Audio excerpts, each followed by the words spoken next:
चलिए खबरों में आगे बढ़ते हैं। हरियाणा सरकार ने प्रदूषण को कम करने के लिए बड़ा फैसला लेते हुए फरीदाबाद, गुरुग्राम, सोनीपत और झज्जर में कई एक्टिविटीज पर बैन लगा दिया है। और एक तरफ जहां निजी और सरकारी स्कूलों को अगले 3 दिन तक बंद करने के आदेश दिए हैं, तो वहीं कंस्ट्रक्शन और डेवलपमेंट वर्क पर भी 3 दिन का बैन रहेगा। फरीदाबाद में जिस तरह से एयर क्वालिटी इंडेक्स लगातार बढ़ रहा है, उसे कम करने के दावे जरूर किए जा रहे हैं, लेकिन हाईवे के निर्माण को अभी रोका नहीं गया।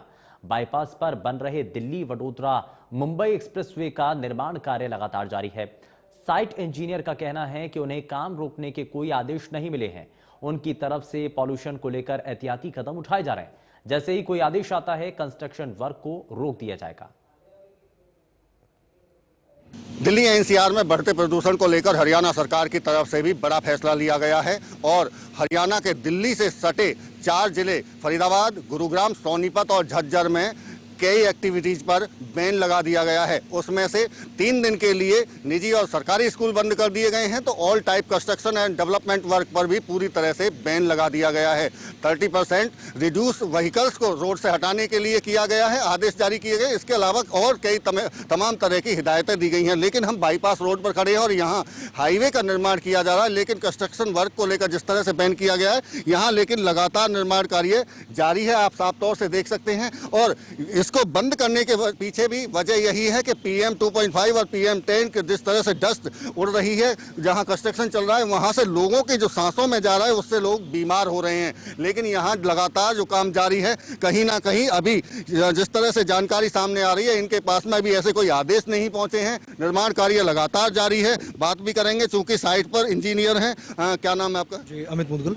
अमित जी, बैन कर दिया गया, 3 दिन के लिए रोक लगा दी गई है कंस्ट्रक्शन पर, डेवलपमेंट पर, बाकी और तमाम तरह की हिदायतें, लेकिन लगातार काम जारी है यहाँ भी। जी, मुझे भी आपसे ऐसा पता पड़ा है। बाकी अभी अगर हमारे पास हमारे ऑफिस से कुछ ऐसे ऑर्डर्स आ जाते हैं, तो उसके बाद में हम बिल्कुल गवर्नमेंट के साथ में कोऑपरेट करेंगे। देखिए, जिस तरह से लगातार पॉल्यूशन बढ़ रहा है, AQI लेवल लगातार बढ़ रहा है, ऐसे में कंस्ट्रक्शन जो वर्क चल रहे हैं वो भी एक वजह मानी जा रही है, क्योंकि यहाँ डस्ट उड़ती है। तो क्या आप कोई एहतियात इस तरह की बरत रहे हैं, चूंकि शहर से ये हाईवे निकल रहा है? ये टाइम टू टाइम वाटर की स्प्रिंकलिंग करते हैं हम, पूरे दिन भर लगातार रहती है। हमारे पास में 2 टैंकर हैं वाटर के, जो कि वाटर स्प्रिंकलिंग करते हैं, और बाकायदा इसका पूरा डाटाबेस बना के डेली का, और NHI में सबमिट भी होता है हमारे यहाँ से, व्हाट्सएप के माध्यम से हम भेजते हैं साइट से। हमारे बाकी जितने भी सबऑर्डिनेट इंजीनियर्स हैं वो सब इसमें अहम भूमिका निभाते हैं।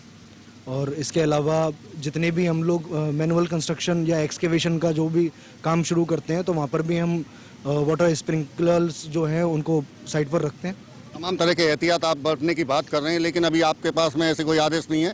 3 दिन के लिए जिस तरह से बंद करने का काम बंद करने के लिए आदेश जारी है। जी, अभी हमारे ऑफिस में से जैसे हमारे पास में ऑर्डर्स आते हैं हमारे ऑफिस से, उसके बाद में हम लोग उसके ऊपर बिल्कुल एक्शन लेंगे अगर ऐसा है तो। बिल्कुल, देखिए, कहीं ना कहीं अभी आदेश की इंतजार किया जा रहा है। हालांकि हरियाणा सरकार की तरफ से देर शाम कल आदेश जारी कर दिए गए थे। अब देखना होगा कि जिस तरह से पॉल्यूशन को कम करने के लिए हरियाणा सरकार की तरफ से कवायद शुरू कर दी गई है। NCR के हरियाणा के 4 जिलों में कई एक्टिविटीज पर बैन लगा दिया गया है। तो देखना होगा कि अगले 3 दिन में जो AQI लेवल है फरीदाबाद का, वो किस तरह से कम होता हुआ दिखाई देता है। फरीदाबाद से देवेंद्र कौशिक, इंडिया न्यूज।